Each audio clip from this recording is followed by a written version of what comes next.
Welcome everyone. How are y'all doing? So, like Mian said, let's get started. So what I want to do first is introduce our amazing panel. And first, I'm going to start with Grant Crocker. So Grant is an actor. He's also a background casting director, content creator, obviously based here in Los Angeles. He got his script writing degree at Webster University and has background casting experience on Babylon, Euphoria, Season 3, Resball, Opus, and as a Gen Z voice, he highlights young and diverse talent. Welcome. Thank you. Okay. Next to my right, we have Dylan Huey. This guy is a creator, entrepreneur, CEO of Reach, which is a collegiate influencer organization that spans over 100 plus universities across the nation. He's only 24 and has already amassed over 6 million followers across social media platforms known as Rodent Flash. He also was the first manager of a TikTok influencer named Huey and grew him from 200,000 to 5 million followers. He is also a TEDx speaker. He has been featured at CES and VidCon. He is also the co-founder of Daisy, a content platform that has raised over $7 million. Wow. Welcome, Dylan. And next to Dylan, we have Jessica Michael Davis, who is an award-winning filmmaker and actor. She is the host of the Next Film podcast, Sundance Film Institute alum. She's also been featured in the Movie Maker magazine as a rising star. Her debut feature, Escaping Ohio, premiered at TLC Chinese Theater, and it won Outstanding Directorial Debut, and it became the Gravitas Ventures highest rated film of 2024. And she's currently developing her second feature now. Welcome, Jessica. And now we have Yulia Gonzalez. She is a media strategist and educator. She's the co-founder of Co-Creator X, and helps founders, artists, cultural leaders build visibility. And she has more than 10 years of experience leading content strategy for organizations and companies and brands such as the NFL, NBC Universal, BET, and Warner Brothers Records. She's also a teacher at UCLA Extension and the Grammy Museum. Let's give it up one more time for our panel. So as you can see, we have a wide variety of content creators up here, and they're here to share their insights with you. And it's so interesting to see, as content creators, we're going to find out what it takes to grow, build, and sustain a career as a content creator. So let's dive in. All right, so the first thing we're going to talk about is building your brand and your voice, which I think branding is so important. It's the foundation of everything, right? And I think when we're starting out, we're trying to find out, who are we serving? Who are we talking to? And so my question is going to be addressed to all of you, but I would love for Jessica to first tackle this. When you first started, how did you figure out what to create, and how did that evolve? Yeah, so when I started the Next Film podcast, we just launched in February. It was when our first episode came out. And I love podcasts. That has been my film school. But I found that after I had done my first feature, I'd made the thing, done the thing, I'm a hustler. And I was like, okay, now where is my resources? Because so many information, don't get me wrong, there's so many good ones out there, but it's all about either general advice, making your first feature, how to break in, those types of things. And I felt like there was a gap in the marketplace about the next thing and how to up-level your career, push yourself in your craft, and really just take a big leap. And I also, with my first feature, had been doing all these BTS stuff and videos on my social media, and I really enjoyed making a community with the film, and I felt like people were with me that whole time I was making my first feature. So I wanted to do that on a bigger level with my second film.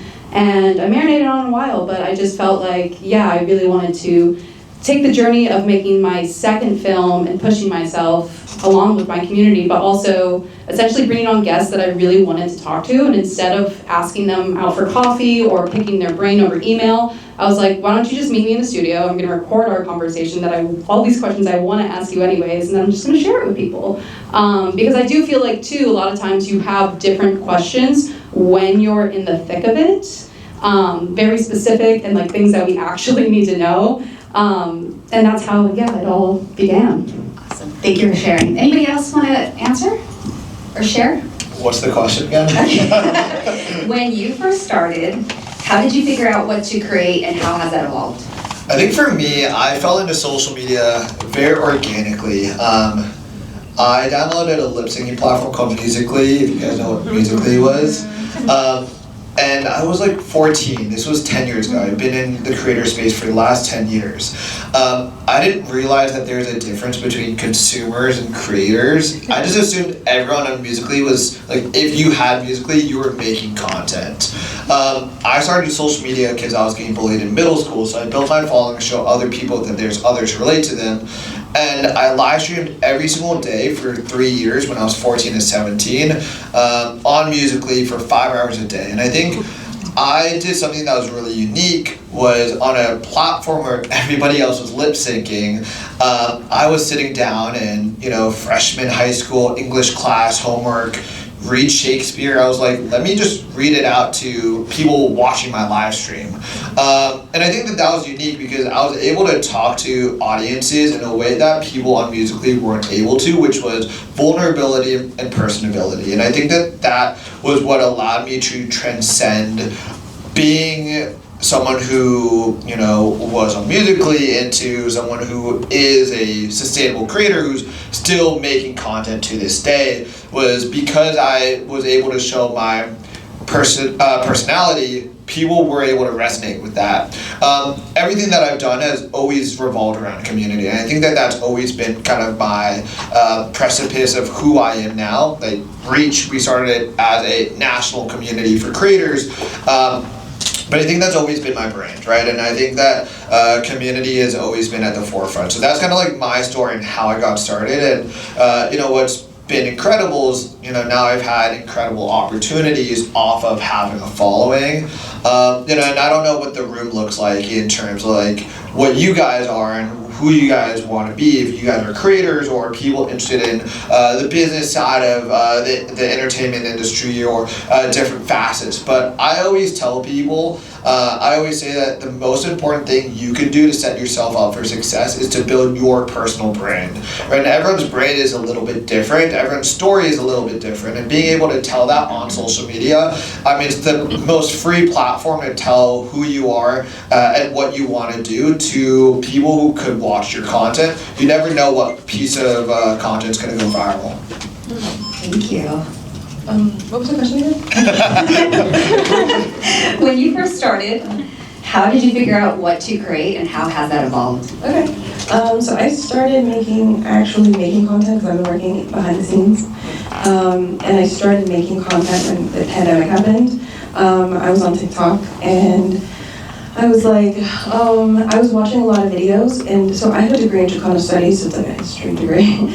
And basically I was watching these videos and seeing how people were just like making up lies about Mexican culture, and I was like, we need to remedy this. So I just started making content. I just started making videos, and I went viral, and people made videos about me, and I got death threats, like it was really bad.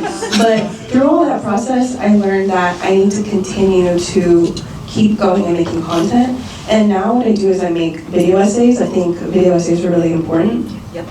Because I'm a teacher as well. Like I teach at UCLA Extension, and I also teach at the Grand Museum. And so for me, I think that a lot of people, when they think about content creation, they think TikTok, like, oh, we're just gonna dance, and it's just a little dance. They think musically, basically. But social media, or in quotes, I'm gonna say that in quotes.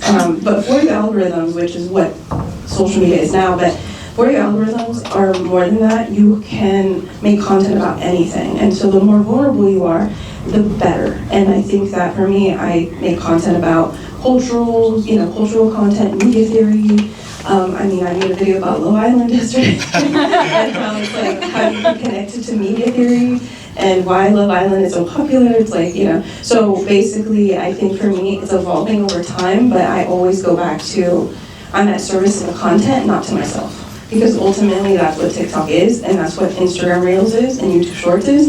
you are not a blogger anymore. The blogger is dead.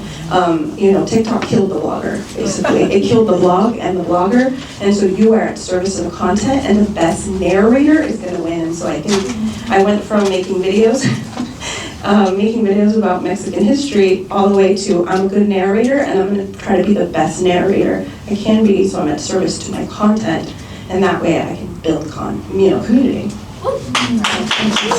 Wow, as you can see, there is a wide range of ways to use social media, and you've seen the involvement from where they started, and even, they shared what was the purpose and the passion behind it. So my next question will be directed to you, Grant. Break down UGC. What is it? How does it work? And how do you start it? Especially if you're somebody that's like, I don't have an audience. I only have a few followers. What could you say to that? Yeah, so I try to convince all my friends to do UGC because I think it's such a great way to make money online. So if you don't know what UGC is, it's user-generated content, and it's the ads that you see when you're scrolling on TikTok, Instagram, Facebook for these random products that you wouldn't think to ever buy, but they're trying to sell you on it. And so I work in the entertainment industry. I'm working in casting, and in 2023, when the actors and writers were striking, I was like, oh God, I'm broke. What do I do? And I kept on seeing people on TikTok saying, you can make money online, you can make these videos and get paid to make videos. And I was like, I don't know, this sounds kind of crazy. I'm one to try a random job to try to make some money. So I just started making videos of products around my house to build a portfolio. So I just bought products off TikTok Shop or just things, and just started making videos to make them look like they could sell a product, even though I wasn't getting paid for this and I wasn't doing it for any reason other than building my portfolio. And then I started just submitting to brands, reaching out coldly, just via DM, or I got on Backstage Casting, and that's where I began to do UGC and get booked for actual paying jobs. And now 3 years later, and it's something I do monthly, I make a good amount of extra income just making these videos for brands, and anyone can do it. It's they're not looking for people with following. You're not posting these videos on your Instagram or Facebook. You're just making these videos, delivering them. They're gonna use ads behind them, and there's a whole lot of specs that go into it, how long are they using it for ads? Are you posting it on your page? How many hooks are there? How many videos are you delivering? There's a lot that goes into pricing, and once you become an established UGC creator, there's so much possibilities out there to make an income out of it. So anyone can do it, and especially if you have a following, that's such a good thing, and how you can make even more money. Awesome, thank you so much. So, okay, I have something to share? Okay. No. Oh, okay, I'm just passing the mic back. Okay, got it. Okay, so I want this rapid fire before we move on to the next topic, but for all of you, what do you feel is the one to pick? Niche or niche? I know sometimes we say one or the other. Is it niche or niche or versus personality? Which one matters more long term? I think at the end of the day, both. Optimally, you have both a niche and you have personality. And, there's over 39,000 people on TikTok with over 1 million followers. So you have to be very, very specific on who your target audience is, what niche you're in. But then people want to follow people that they're entertained by, that they can relate to. There's different characteristic traits, psychology-wise, that people will follow, right? So personality is still at the forefront, but a niche is amazing because the more niche you are, the better you are to find your audience. Yeah, I'm sorry to kind of give a double answer. I feel like niche was what was the ignition of it, was finding a niche and that specific thing, but it's personality that sustains it. Grant? I also agree. I felt like I didn't really get any traction on social media until I started talking about my job. And so I think that niche kind of just helped me build a following, just talking about that and just also showing my personality through what my niche is. Okay.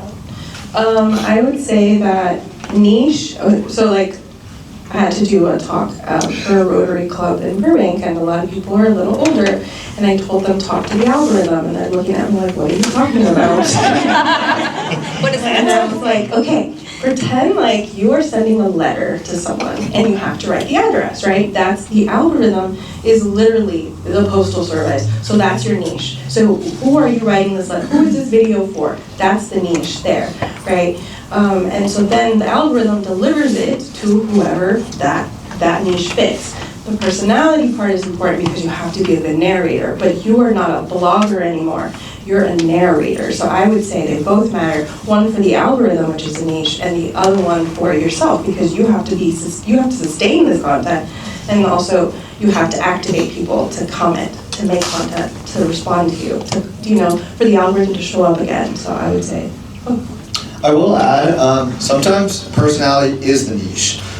There's creators like Emma Chamberlain who's on YouTube, and the reason why people follow her is literally because of her personality and being quirky and relatable. So, sometimes that is your niche because lifestyle is so broad and in terms of a category that lifestyle basically is everybody at this point. But personality, does become a niche at some point. Was that helpful? Yes. Awesome. I know, you're amazing. So I know how many of you, I know I can say this for myself, you do content, you do the video, you're creating the captions and all that, and you're just like, this is such a grind. Where is this going? Is anybody watching? Does anybody feel that way, or is it just me? Yeah. Okay, right. So now we're gonna talk about content that actually grows. And the first question I'm gonna address to Dylan and Yulia, what actually drives growth right now? Do you see patterns or strategies? What's working out there? What drives growth? I mean, it depends on your niche at the end of the day. You can understand the algorithm. I mean, it's a science. I don't think that getting views is luck. I genuinely think it's a science, and if you understand every single algorithm of every single platform, then you can win and succeed. Every single platform is different, and every single platform changes. YouTube changes every other day. But I think that, if you were a creator and you weren't getting success on content and views, and, I will say, you won't hit your first viral video until maybe your 500th video. It's not going to be an overnight success. Yes, YouTube Shorts, yes, Snapchat, yes, TikTok has built an algorithm where you're innately motivated by seeing big views and big numbers, but your next video might go to 10 views, right? So the best thing that you can do is, be a scientific journalist. Go research every single creator in your niche, their most viral videos, and what's working. There's different parts of a video, and we can break down videos in any capacity, right? You have your hook, first 3 seconds. You have the context inside the video. Every single 10 seconds, find a way to get the audience to be fueled with some emotion. And then you have the call to action at the end, whether it be to follow you, whether it be to purchase a product, especially if you're doing UGC videos. And maybe if you're just doing a normal video for your algorithm, maybe it's just some video that motivates you to re-watch the video. Obviously, there's things that you can put into the video, like an Easter egg, put a gorilla in the background that's fighting a wall, and someone's going to watch that and be interested in it. But yeah, I would say understand your demographic that you're in, understand the characteristic traits of your target audience. It's almost like you're starting a business, right? You want to understand your target ICP. And the more you can do that and input different things that'll keep the audience hooked and motivated, the more you can guarantee success, because at the end of the day, the algorithm wants your content to be seen. It does not benefit the algorithm if your content is not seen. Good content's good content, but it needs to have the right elements that your target audience is going to react to. The more your target audience reacts to that video, the more people who are going to have the potential to see it and be funneled to get viral for virality, basically. Yulia, do you want me to repeat the question?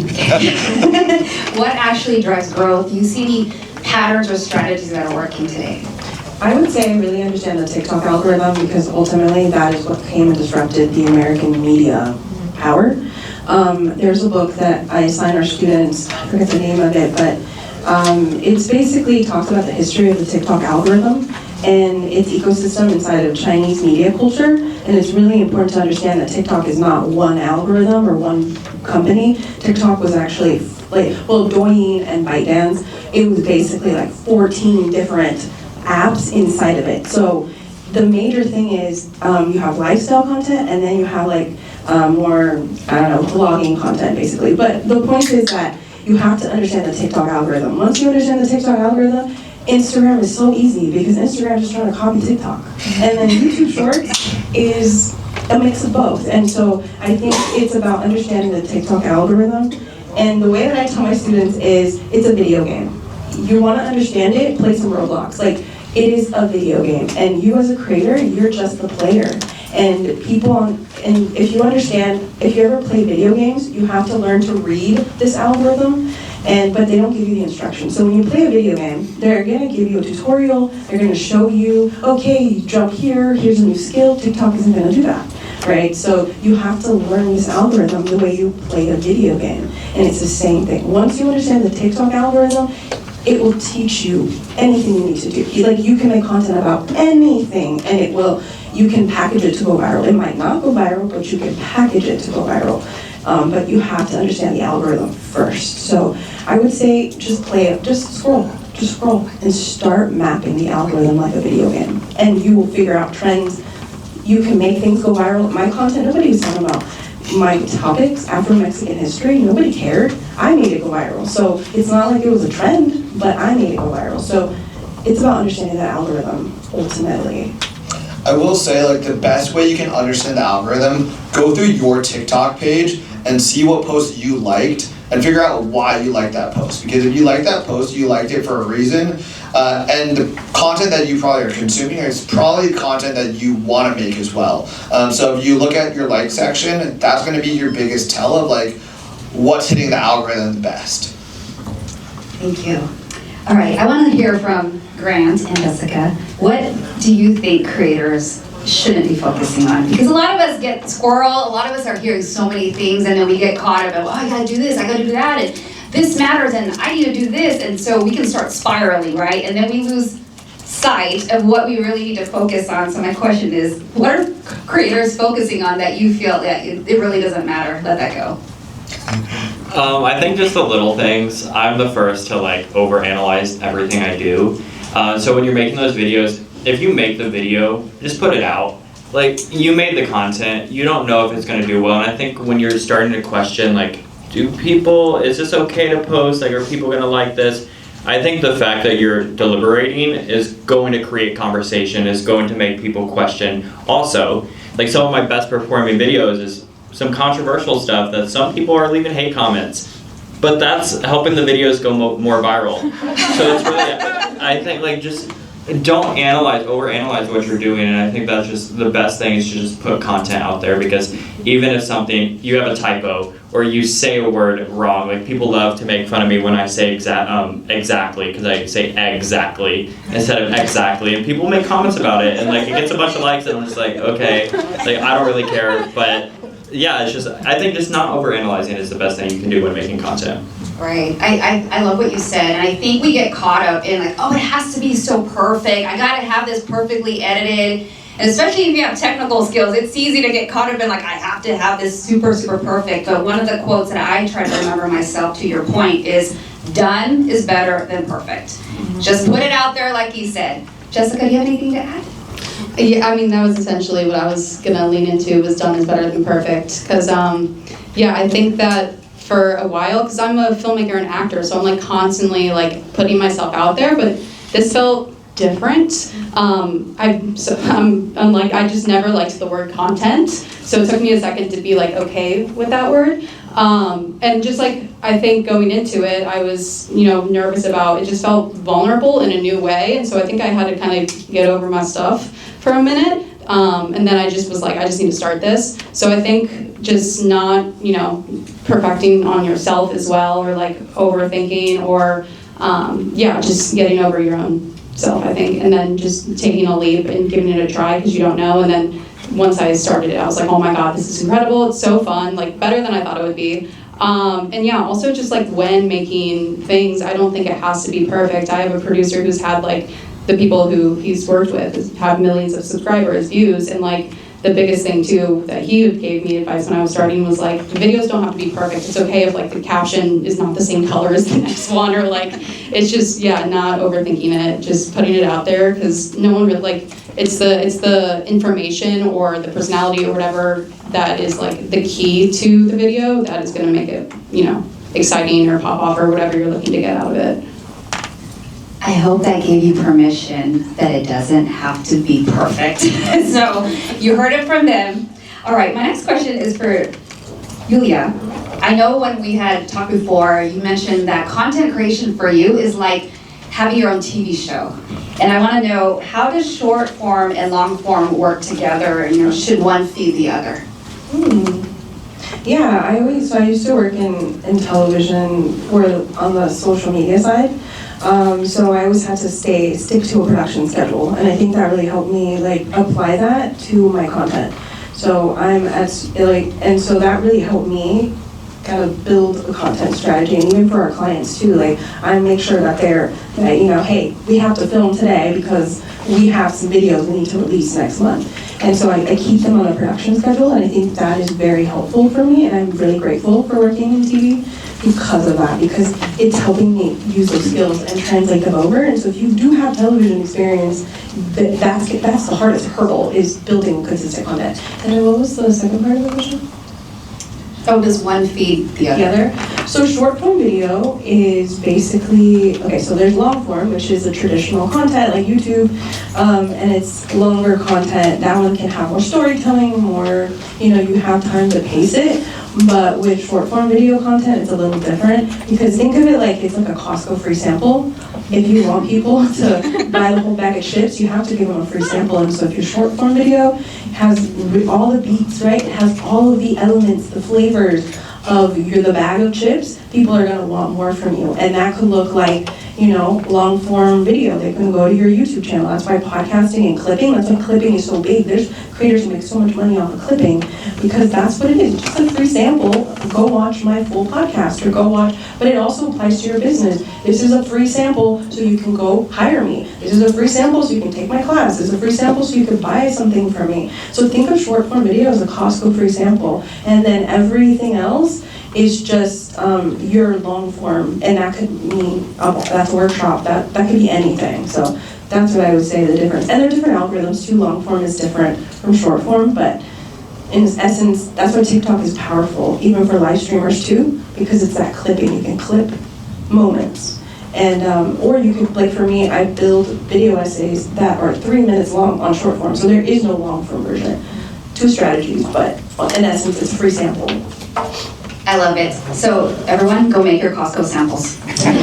All right, we're gonna move on to the next topic, which is my favorite. I'm sure it's gonna be your favorite too. We all make this content, right? But of course the question is, how do we make money from it, right? We all know, that's the, right, yes. And so we're gonna talk about monetization and financial reality. So Grant and Jessica, tell us about the first time you made money from content, and how did that happen? Tell us the story. Mine's kind of random. Yeah, I'd been posting on TikTok for a while. I think I had maybe 10 or so thousand followers, and I never knew how to monetize. I didn't know how to make money online.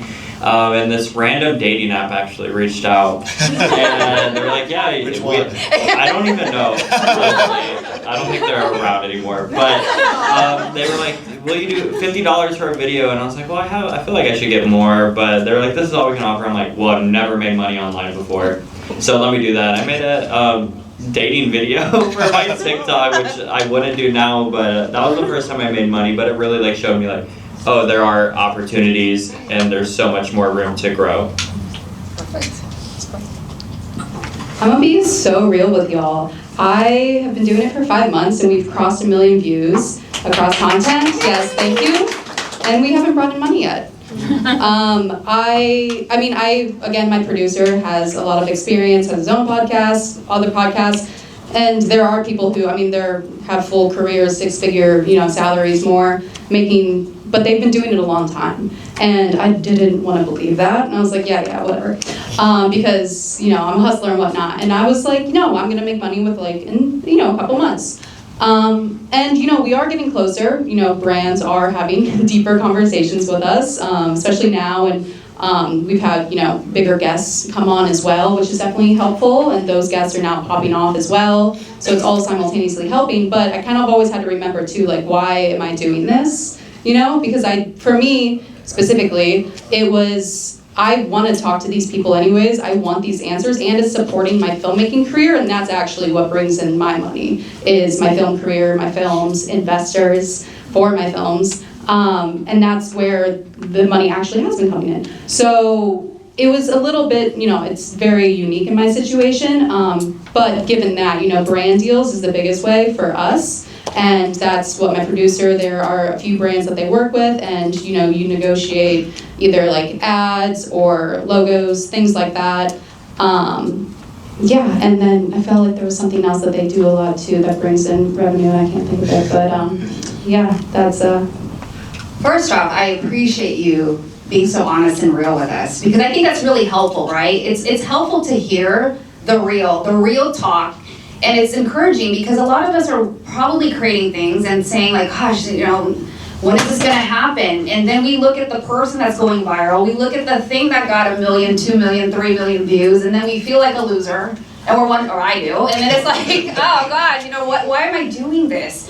So I hope that what Jessica shared is encouraging, that keep putting the Costco samples out there, keep doing your thing, keep your eye on the why, like she said, she paused and said, like, why am I doing this? What's my why?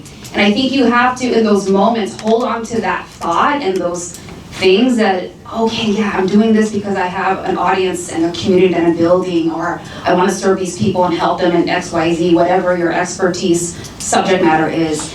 And in those moments when you feel like it's not working, just keep going and just remember what Jessica shared. And she's in the thick of it. So I hope that was encouraging. I hope you hang on to that. All right, this is for any of you that want to answer this. How did you price yourself starting out? Share with us, especially for people that are new to this and are interested in getting into content creation. I started not knowing anything. I just told you, I accepted $50 for a dating app. But when I started getting really into it, I was like, oh, I deserve to be paid, and I think that's really something all creators should know, that they deserve to be paid for the content that they're making, especially if it's benefiting brands that are making millions and millions of dollars. And when I started last year, I really started to dive into UGC and also content creation on my own pages and connecting with brands. And I really struggled to understand the money behind it all, because I didn't understand how much I should be charging compared to, there's all the statistics, like what's your engagement, what's your following, how many shares do you get, the comments. So what I actually did was get a social media manager who has taught me a lot to how much I should earn, how much I should be making. And so my UGC, if I'm making a UGC video right now, the least I will charge is $250 a video, because a lot of the times at this point, you're using my likeness, it is my face being used to promote your brand. So I'm not gonna accept anything for any amount of money unless I want to work with that company. So I think that's something very important that people need to really realize, that you're not just selling your product for someone. That's your face, that's your likeness, that's you putting yourself out there, especially if they want to use that video for ads for 6 months. That's potentially reaching millions of people. I started a retainer with Backstage Casting 3 years ago, so I make 2 videos a month with them. My baristas tell me they see my backstage ads. People come up to me because they've seen those videos and it's helped people, but that made me realize I went back to my manager, let's renegotiate, because the impact I'm giving this brand is actually a lot more than I originally negotiated with them. And so I think just respecting yourself and realizing what you're benefiting and what you're doing for these brands is how you can help price yourself. That's really huge. I think one of the biggest things that stood out for me that you said was you knew that you deserved more. And I'll tell you, as a money coach and somebody that works with creative entrepreneurs, that's one of the biggest things that hold people back, especially when it comes to pricing, when it comes to making your offers. And to your point, I like that you mentioned that you had a social media manager, because sometimes when we don't know what we're doing, we don't know what we don't know, and it requires somebody to tell us hey, this is where you should be, and now it's up to you to believe in the money that you should be charging, to know that you deserve it, and to also follow through, because it's very easy for us to be like, I don't know, that's too much. But like you said, like you knew what they were benefiting from your content. So thank you for sharing that. Go ahead, Yulia. I was gonna say, so I worked in the agency space for many years, like in the 2010s up to 2020. And one thing I learned is I worked for this agency and they were charging $120,000 a month for 5 pieces of content a day, like so 5 pieces of content a week. Yeah. So it is very, like some of these brands are paying a lot of money.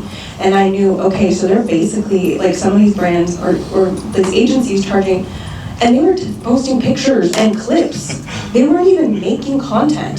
That was what we were doing. And I just was like, and so when I started to price myself, I'm like, I'm making you a video. First of all, I'm making, for clients, I'm putting you on camera. I'm basically making PR videos about you.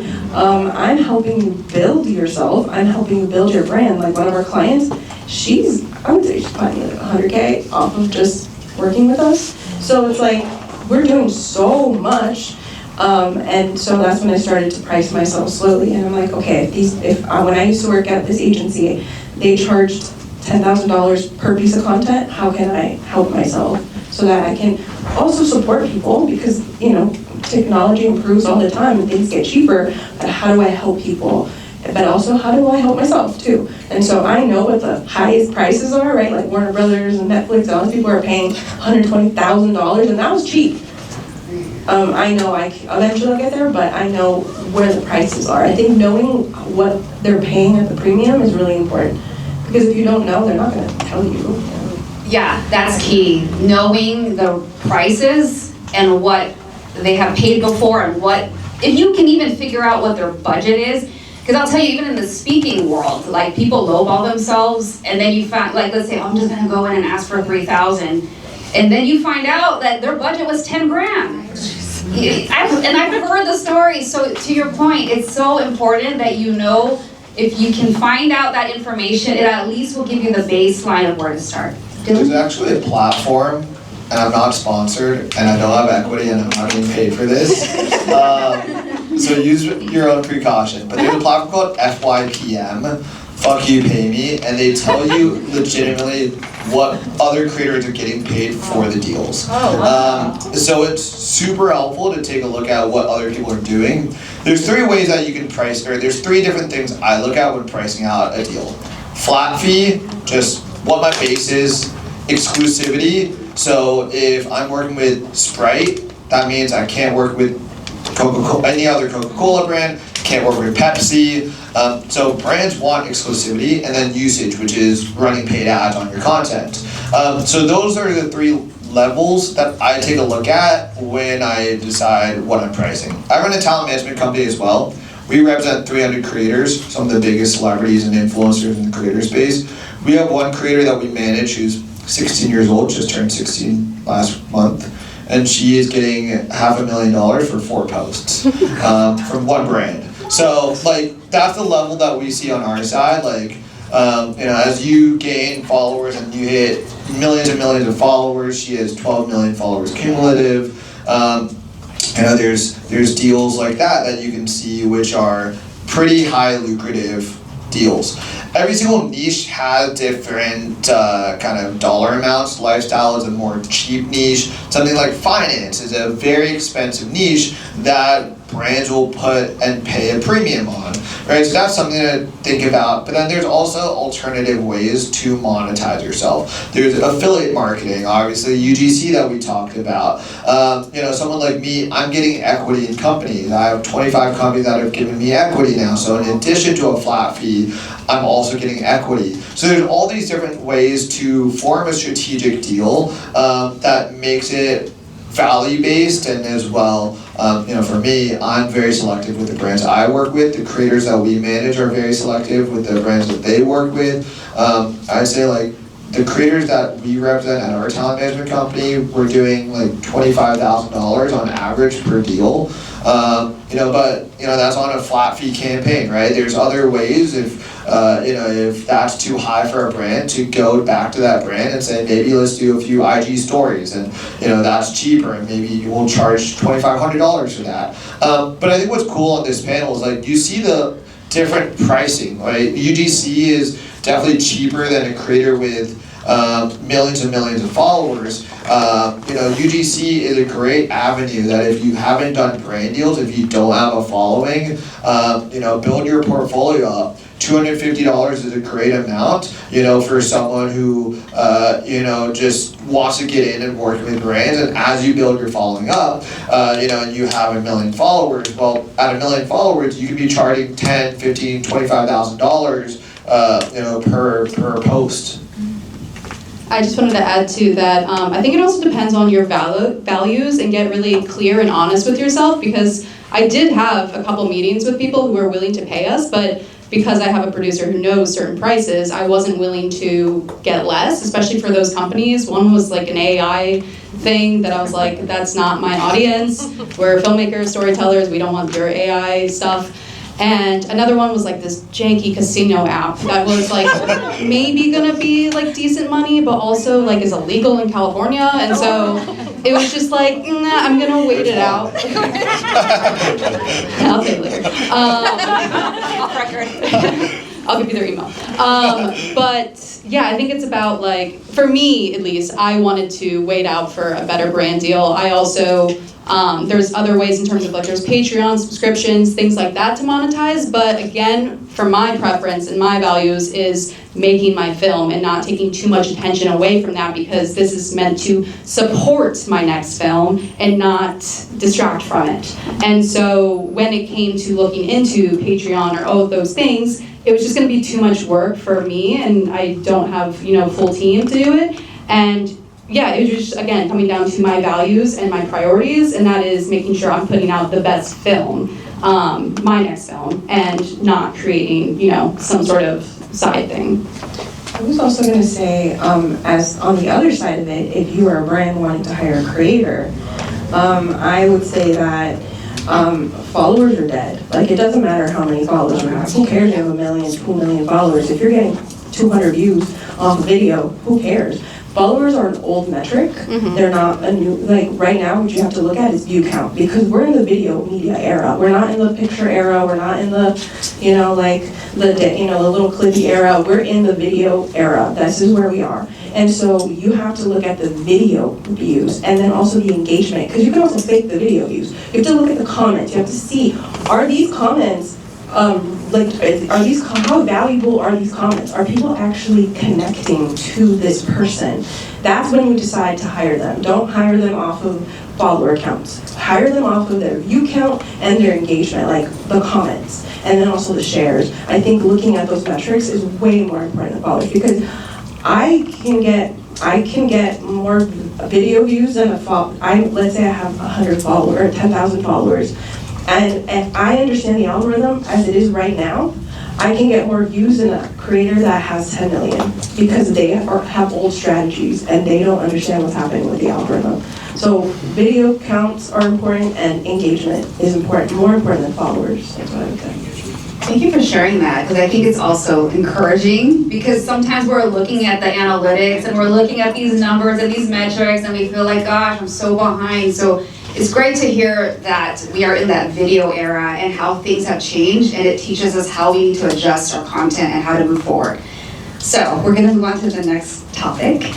So when we are doing all the things that you guys are talking about, creating content, paying attention to UGC and video and whatnot, a lot of that can be very overwhelming when we're doing it by ourselves, right? And then we get to a point where, hey, now it's humming along, and now we're like, okay, now this is too much.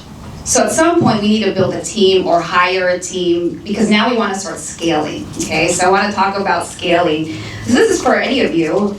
What are the signs that a creator can pay attention to so that they know, hey, I'm ready to scale because I'm done doing it all by myself? I'd say the first and foremost thing you want to think about is, who is that right first hire, right? What I might want to hire might be different from what Grant wants to hire. Maybe Grant hates doing brand partnerships and negotiating on email. I love that, and I will never let that go away. What I hate is editing and filming it. That's the first thing that I would delegate, right? So the first and foremost thing, that way you don't get burnt out, is figure out what you don't enjoy doing, and that's who you need your first hire to be. I'd say once that task gets so overwhelming that you can't bear to do that yourself, that's when you know it's the right time. Obviously, you need to have budget to hire that specific person, and it might not be a flat fee thing, right? If you are hiring a talent manager, that's commission, right? My talent management company, we charge 20% commission, on any brand deals we bring. But that's the right way to think about bringing on the right team and scaling. My team's now at 50 people, we have 50 people on our team, not including contractors, right? We have a bunch of contractors that we go out and hire. I know a creator named Alan Chickenshow, he has 100 million followers. His team is over 250 people. That includes contractors, that includes actors, and different things, right? So think of yourself as a creator, as a business. Right now if you're starting off, you're a solo entrepreneur, you're doing by yourself, you're doing everything. But that's what being a startup is. You're wearing multiple hats. And as you start to generate revenue and have the ability to hire, you're gonna go hire out different skills that might be better than what you could do, who can take your company to the next level. Creators, at the end of the day, they're media companies. Would anyone else like to add? What was the question? So what are some of the signs that a creator can say, oh, okay, it's time for me to stop doing all of this by myself? I would say that, I'm trying to think. Okay, so I'm a creator, but then we also have people that we train to help us. And then we also have clients. And so we help our clients. We do our clients. So I personally do all the client work, and then Shamar's my business partner, he does it as well. And then right now we have interns, so with them, we teach them how to become a content creator. And then for me, I always want to be active in my content because I need to be able to have a pulse, understand the pulse. So I would say is you have to understand the algorithm, you have to understand how to train people, because it's also about training as well. Because what if you hire somebody and they have an old version of TikTok that is no longer popular? Come with me, let's go get some matcha. Don't do that. Or, hi, my name is Yulia, I'm a content creator. Don't, if they're having you do that, if one of your hires is telling you, hi, I'm Yulia, okay, make sure you say your name, welcome to my show, no. So I think also understanding that they have to get the cutting edge, and sometimes you have to be more at the cutting edge than them. So it's tough, it's really tough to hire somebody, because a lot of people think, oh, let me just hire somebody who's Gen Z, for example. Yeah, Gen Z might know about content, but it doesn't mean they're a content creator, because 25% of the creators on TikTok make 98% of the content. That means that most people do not make content. So what I would do is I would hire other creators, because they know more than a random kid who scrolls. That's what I would say in terms of knowing, I'm ready to push to the next level, but I need to make sure to hire the right person. And what I would recommend is hire creators who have media companies, not some random kid, because they might not know more than a content creator does. Grant, this next question is for you. How have collaborations and communities helped you grow? Yeah, so I'll go back to, I was talking about my Backstage partnership. I started that 3 years ago. They reached out because I made content around casting in my job primarily.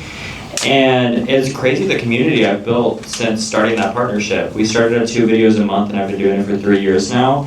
And like I said, people come up to me, they're like, people have come up to me and be like, I moved to Los Angeles because of the videos that you're making. And I've really used it as an avenue. I don't want to just sell this product. Obviously it's a paid subscription casting service, but the videos that I make, I want to make sure that I'm giving personalized stories that actually connect with people, that show what I'm doing, and actually giving good advice. I just did a whole video with them, and it's not me saying go to Backstage, your dreams are going to come true. It's me saying, here, this is why you're not getting cast. Let me tell you why. And then at the end I go, okay, this is how I got cast for some jobs. Here's Backstage. But really felt like it's a way to build a community of people that are just so interested in UGC, acting, anything in the entertainment sphere, because you're showing people that anyone can do it. You're showing real stories and experiences, and I've felt like that's been a good way for me to build a community through it. Jessica, do you have anything to add to that? I'm sorry. That's okay. Repeat it for you. I was so into his I know, right? How have collaborations or communities helped you grow?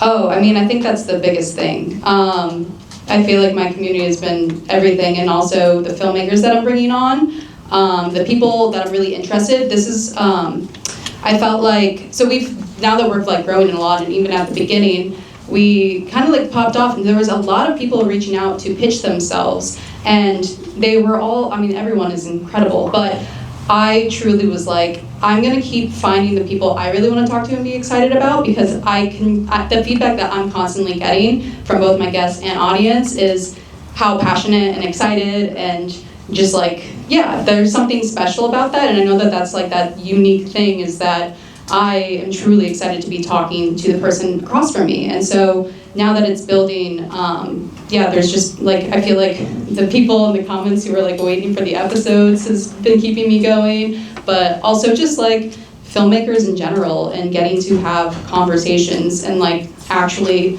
discuss, what's going on in the industry, but also like keeping real to our craft. And this could be a really long-winded answer, so I'll just end it there. But community is just the whole thing, yeah.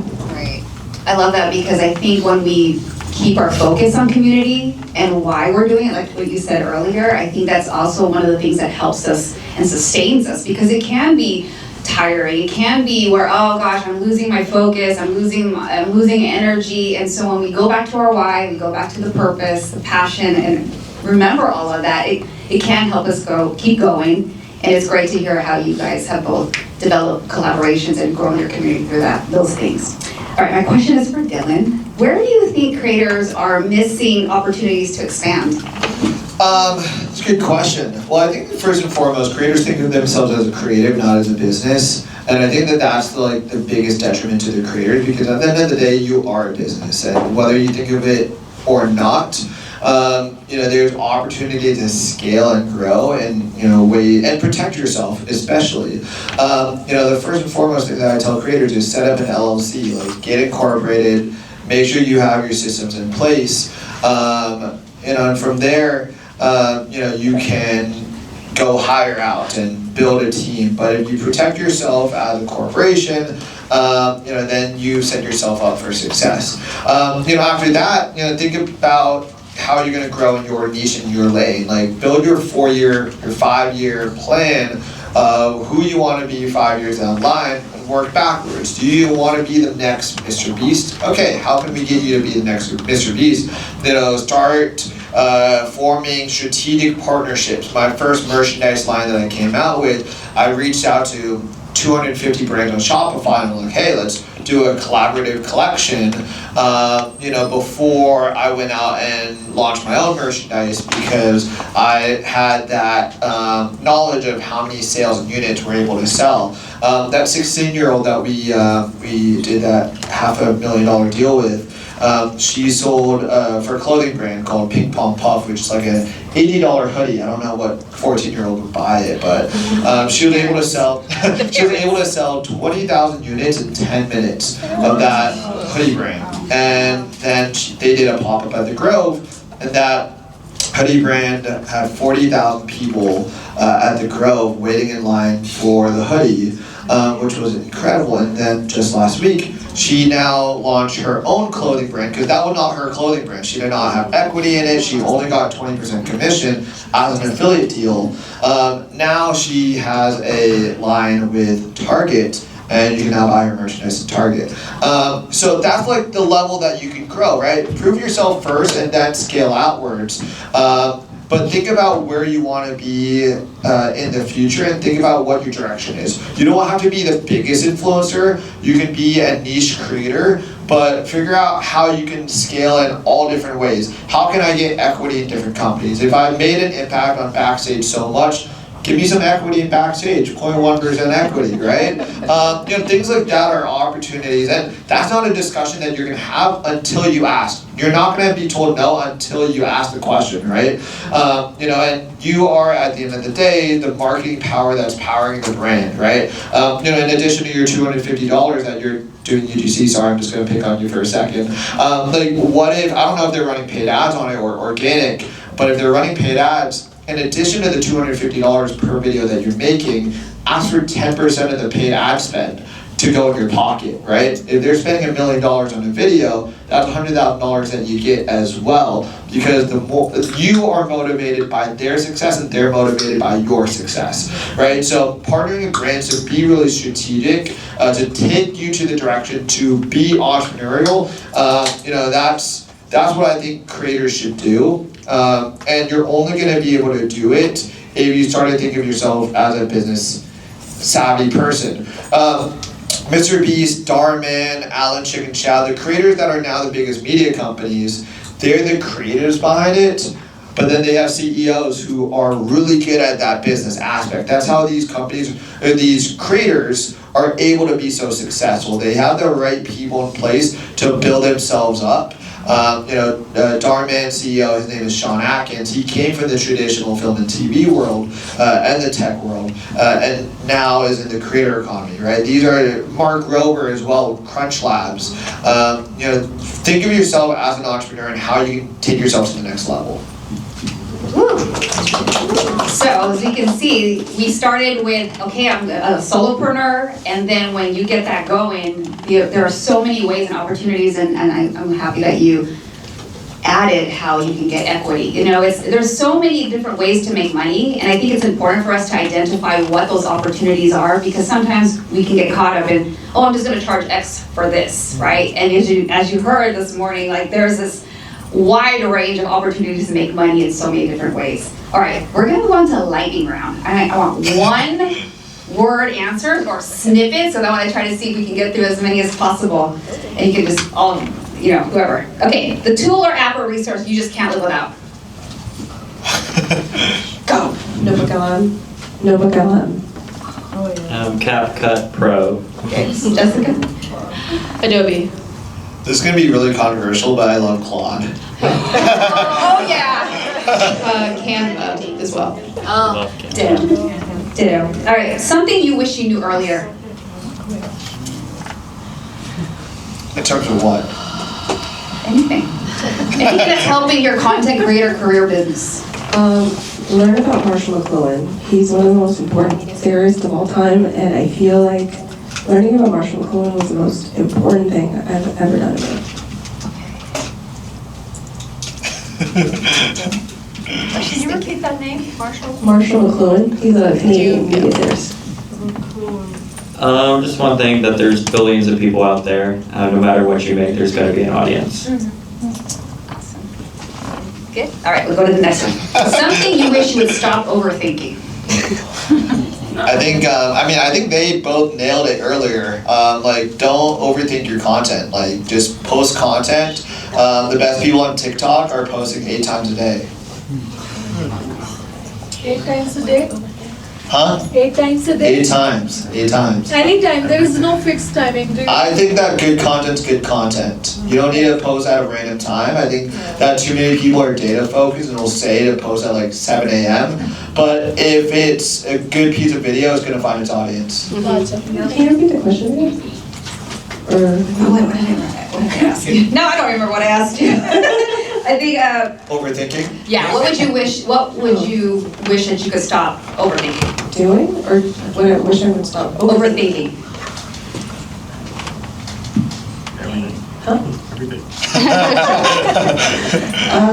I would say, okay. So I got really inundated with client work the beginning of the year, and I was just doing a lot of client work, and I kind of stopped posting on my content. And so I was like, how do I get back? And so I started watching a bunch of Everest documentaries. I'm never climbing Everest. But I don't want to, and I don't want to exploit people, but I think it really helped me learning about it, because you have to go to base camp, and then you go up and down the camps, and you don't necessarily just go and then just climb Everest right? You have to like acclimate. And so right now I'm in like, like base camp level, and it's okay. I'm just making bare minimum videos, and then eventually we can go up and get to Everest. But don't be afraid to just make base camp videos right now, and that means talking to camera and just yapping from your car. That's okay. You don't need visuals yet, and that's okay. I can tell Yulia is a great storyteller because you and the analogies, girl, you are good. Costco samples and now Mount Everest. And I managed the youngest American girl to climb Mount Everest. Oh, wow. So I know all the stories. Oh my gosh. Huh? How old is she? Well, she just graduated from USC now, but she climbed it when she was 18. Yeah. Crazy. Wow. All right, you guys are awesome. And now we're going to move into audience Q&A. So please raise your hand if you have a question for any of our panelists. And if you have a specific question for a specific content creator, please just go ahead and address that question to You them. know that my mic. Yeah. Sure, yeah. Okay. Okay. Oh, over here, first question. Okay. Real fast. You said to post it 8 times a 8 day or times. any time of the day? 8 times, anytime, over the Anytime, okay. post, yeah. Okay, great. And I would say don't schedule content, post it manually. It's Yeah. a lot of work. It takes me an hour just to post one video, but post it manually, and when you export it, make sure it's blank. There's no text on the video, there's no captions on the video. Post it, like I call it a blank video with your content, and then inside of each platform add the title. Auto-generate the captions. I know it's a lot of work, but it is worth it. And can we do it multiple at times? Yeah, you can do it many times. You just have to physically do it. Like you have to manually do it. I do the same thing. Like the app wants you I do too. to They edit want it you in like there. use their like Right. comment. Yeah. Their captions and all that. Yeah. Hey guys, my name's Joe. This question's for anybody who feel free to answer. One thing that I realized I haven't got a chance to do in my life is travel, and I did my first international trip a couple months ago, and now I want to see if I can start partnering with these maybe hotels or airlines to start doing content for them. What would be your suggestion to reach out to them and how? Email them, go on LinkedIn, find who the influencer marketing person or community marketing person is, or just marketing person at those companies, at the hotels. What I would do is put a spreadsheet together of the 100 different hotels that you might want to stay at that location, and go find on LinkedIn what their email is. There's tools like Apollo.io or Rocket Reach or other tools that will give you the email. Shoot them a message.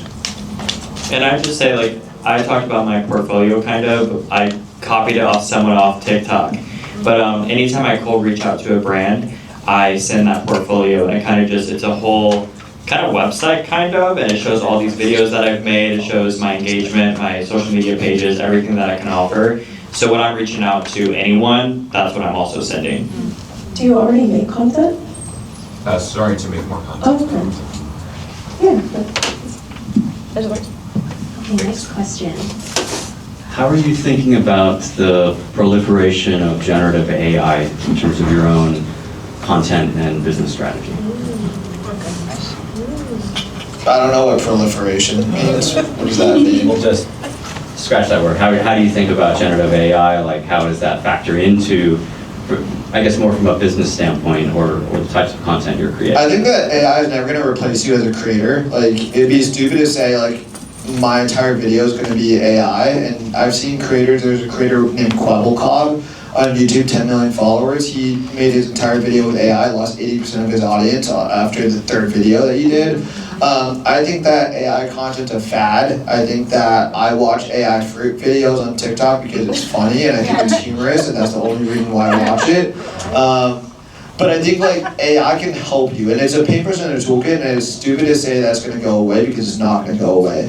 The things that I use for AI is helping me with business strategy, helping put my idea that I already wrote and putting it into a brief for my team, because I don't want to have to figure out how to write the roles and responsibilities for each of my team members to make that video a success. So there's things that it can help you, and it should expedite your process. There's tools like Riverside or Descript that can help you edit a video using kind of like you're editing an essay, and we'll do like text to like video. But like, if you think about like completely replacing yourself with AI, you're gonna be done. Like, that's not gonna happen, and that's not gonna work because people want to follow you for your personality. How about AI cast? Do you have the access with AI cast? I created my AI cast. Like AI avatar? Yes. I think it's stupid. It exactly looks like me. Yeah, but it's not gonna think like you. And you also have that fear of like, there's like deep fakes out there, like it might say something, it might slip up and say something that you don't want to say, No. and then you can get canceled. It creates won't? really beautiful video. I can show you. Do you get commission? Do you have an affiliate deal? It creates fantastic videos and it doesn't violate because you cannot. I think that if I had an AI avatar and I had myself, I'm always gonna get more views than my AI avatar. Like, people aren't gonna watch my AI avatar. If I want to use it in the background, then maybe. I've always thought that AI avatar is kind of dumb, and I don't really like it. But I'm also very cautious about where my name, image, likeness goes, and I've never read those terms of services on those AI avatars. And I'm sure if I use my face, they're going to utilize my face and what I say for training purposes for their other stuff, which I did not consent to. I would also say, think of it like you're FaceTiming someone. Like, you're not gonna AI avatar to your mom. Like, you know what I mean? Like, Some you're people AI avatar. I would say, like, at the end of the day, because of new tech, this is Marshall McLuhan, because of new technology, when a new technology comes along, what happens is it eats up the old technology, but something gets reversed. Like, there's a retrieval of something old, and that is human connection and in person. So yes, we're pushing to artificial stuff, but then we're also pushing on the other side to more inhuman, community. And the more mistakes you make in your video, the more awkward you are in your video, the harder it is for AI to replace you. But now we are getting the AI awards. I'm getting the. Can we skip to the next question? There's more questions from the audience. Thank you. Hello, I'm a content creator. I make a lot of Hawaii lifestyle content. I have like 100K on like freaking YouTube, like That's amazing. Instagram, 34, Congrats. whatever, who cares? My question is because I've been like a content creator for the last couple of years and I built an audience on YouTube where there's a lot of more children on there, and since my content's more cool, like cute core, unboxing videos and things like that, whatever, like literally I'm just trying to figure out, because I enjoy my audience on Instagram because I know I'm talking to more women my age who are interested in the content I'm creating. When I'm on YouTube, I'm having a harder time with engaging with people my age who like what I do because I have a younger audience that's there as well, but I don't want to like let go of that younger audience and not pay attention to them. So my thing is, how do I've been trying to figure out, how do you talk to everyone all at once? The young kids, the older women, everyone in that type of space. How would you go about your content if this was your particular situation? Anyone could answer. I say you don't. I talk to who I want. Like, I look inward, and whatever I care about most is what's going to resonate with other people. And that's the same in filmmaking, but I found that it's the same thing with content creation as well, or at least in my lane, is that the more specific it is to you, the more passionate and excited you are by it, it's going to find the people, and then it starts to branch out. But I don't think about a full audience, people. I think about the one specific thing, and then it starts to go. Yeah, forget the kids. They don't need to see the videos. I'd say like what she said is spot on. Like you can do a rebrand on YouTube and you might not get the most views initially, but you're gonna know that long term it's gonna help you build a stronger brand IP for you as a creator because you've narrowed down who your target audience is. I would say like look at Pew Research. Pew Research always has a lot of different, they do a lot of surveys and statistical analysis of different platforms, and YouTube scales male and it scales younger. Social media specifically, like Instagram, all these other platforms, they scale now, TikTok as well, they scale higher on Black and Latino youth, and they're male and younger. For YouTube specifically. So I would say go look at that research because that's who you're talking to on YouTube. And that's just what it is. Either make content for them or just make content for eventually, women are going to get on YouTube Shorts as well. And so make content for them to get there. But I would just say you have to look at the demographics of each platform, and YouTube just, it's like Roblox. It's gonna scale younger. It's gonna scale a lot younger. All right, we got like 5 minutes left, so we'll do 1 or 2 more questions. Hey guys, I'm Nikki. Thanks for having me here. I just had a quick question. So if you're a new content creator, say you were offered $50 like Grant was, or $250, how do you know not to sell yourself short? Like someone else could take it for less than you, but I feel like sometimes you've got to do the free work in order to get your name out there. So what would your... I mean, it's basic supply and demand, right? If there's a buyer that's going to pay for it, then that's golden. You know, if you haven't done a brand deal, $50 is incredible. You know, and as you start to do more brand deals, you can figure out how you're negotiating with other brands. What I like to do is I like to throw the offer back at the brand first before I tell them my price. It's standard negotiation. So I'll jump on a call with them. I'll ask them what their max budget is and then give them my price, which is $50 less than their max budget. But like, you know, for creators, like we're non-union. We can put whatever price we want. You know, if I'm happy, I'll charge less, and if I am less happy, I'll charge a lot. You know, and there's things like, you know, if it's a big brand, they have more budget. If it's a smaller brand, they have less budget. You know, so you have to also think about the brand economics as well, because the brand only has so much money that they can pay. But at the end of the day, if you say, hey, my price is $500, what's your max price that you can go? And if they come back and say $250, then you know it's $250, right? And you know, you never close the door because the price is wrong or different. You know, you just negotiate to what meets the middle ground. How do you approach brands? How do I approach brands? Like how do I reach out to brands? Okay, 1 more question. That's a separate question. I think Grant wants to probably answer that question, but then you can ask that question. Yeah, we have 1 more question from the audience, then we can get some questions after. We just want to give everybody the opportunity to be able to speak to our panelists. Grant, do you want to answer that previous question? Hi, my name's Natalia, and I have a question on like the niche part of what you guys were talking about.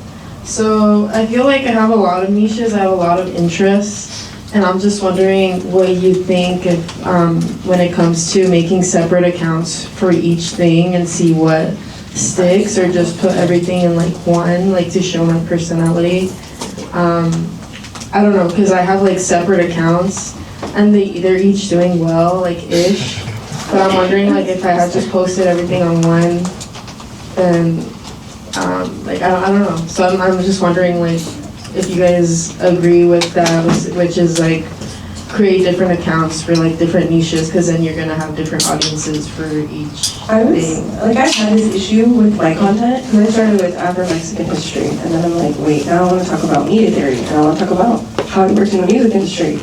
And so at first I separated them, and it was bad.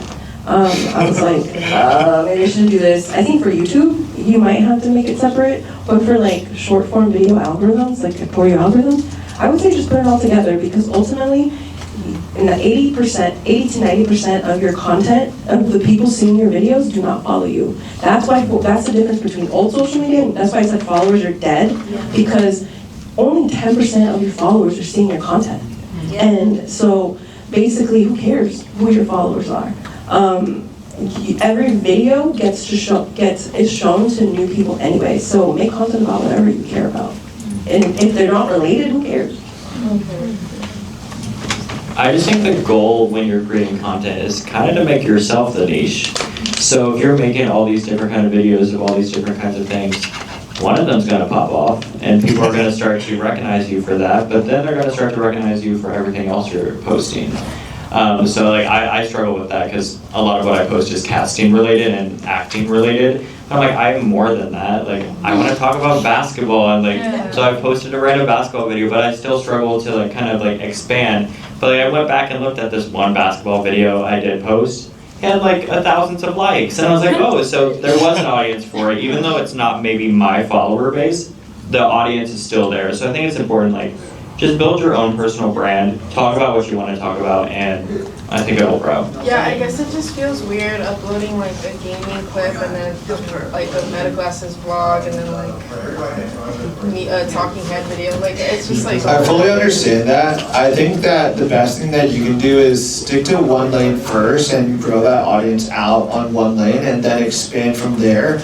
I like to do something that I made up called the sandwich method. Sandwich 2 videos that you know is going to be guaranteed to hit the algorithm based on your content that you're already posting, and then in the middle of that, in the middle video, post something that's new and see if your audience resonates with it and how they like it.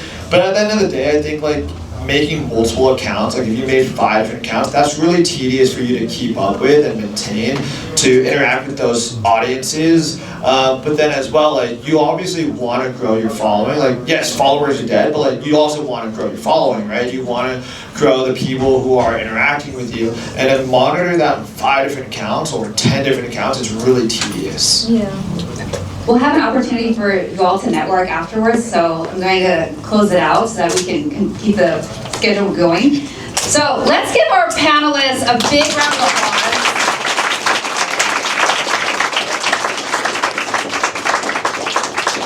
So what I hope everyone takes away today is that there are so many pathways to being a content creator in today's creative economy.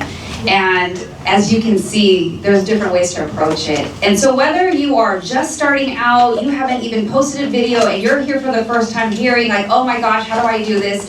To somebody that's already been doing it for a while and you're ready to scale, all you need to do for this next step is to take one step forward. Just keep going. Stop trying to tackle Mount Everest. Put out your Costco samples, whatever level you're at. And just take the inspiration and just remember the stories that you heard today and be inspired. And so don't forget, you're in a room with other people. We're here to support each other. So with that said, thank you for being here and continue to network and build connections as we go out and take what we learned today. Thank you.